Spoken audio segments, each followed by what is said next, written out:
এই গাছটার নাম টাইফিন বাচিয়া সেগুইন। এরকম আমার দুটো গাছ ছিল, দেখছো। একটা গাছের অংশ থেকে গোড়া থেকে নতুন পাতা বের হচ্ছে বলে আমি এই গাছের অংশগুলো কেটে দিয়েছি। কেটে দেওয়ার পরে কী হয়েছে, এই ডালপালাগুলো কিন্তু আমি ফেলবো না। আর দেখছো এই গাছের যে অংশগুলো 2 থেকে 3 খানা কর আমি রেখে দিয়ে অংশটা কেটেছি, যাতে এর থেকে আরও পরে অনেক শাখা বের হতে পারে। আবার এরকম আরও একটা গাছ আছে যেখান থেকে পুরো ঝাগড়া হয়ে গেছে।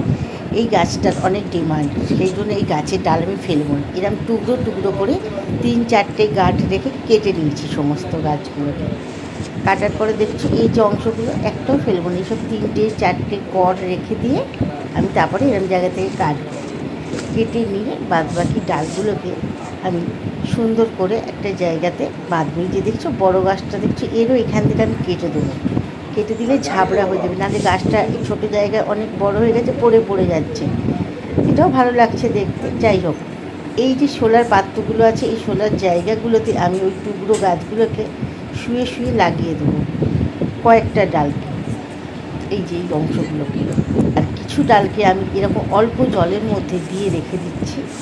এই ঠিক দিন 15 বাদে থেকে না এর অংশগুলো থেকে শিকড় বের হবে, আর উপরের যে অংশ আছে সেখান থেকে চারা বের হবে।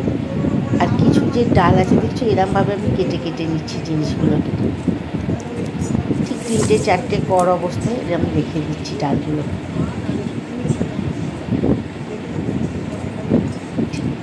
এই অবস্থাতে আমি রাখলাম। এবারে কয়েকদিন বাদে শিকড় তুলে পারি। এই অবশিষ্ট ডালগুলোকে ফেলবো না, এগুলোকে আমি একটা কী করবো, বোতল আছে আমার কাছে, বোতলের মধ্যে জল দিয়ে তার মধ্যে কেমনভাবে রাখছি দেখো।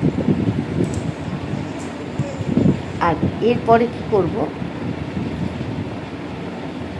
এই গাছগুলোতে ফাঙ্গিসাইড দিয়ে দেবো,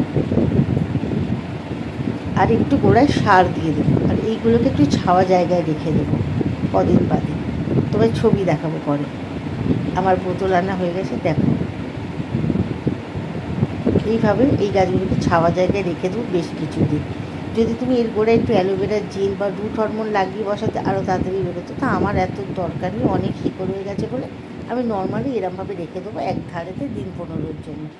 এর থেকে শিকড় বেরোলে আমি তখন তোমাদের আবার দেখাবো, অনেক গাছ হবে।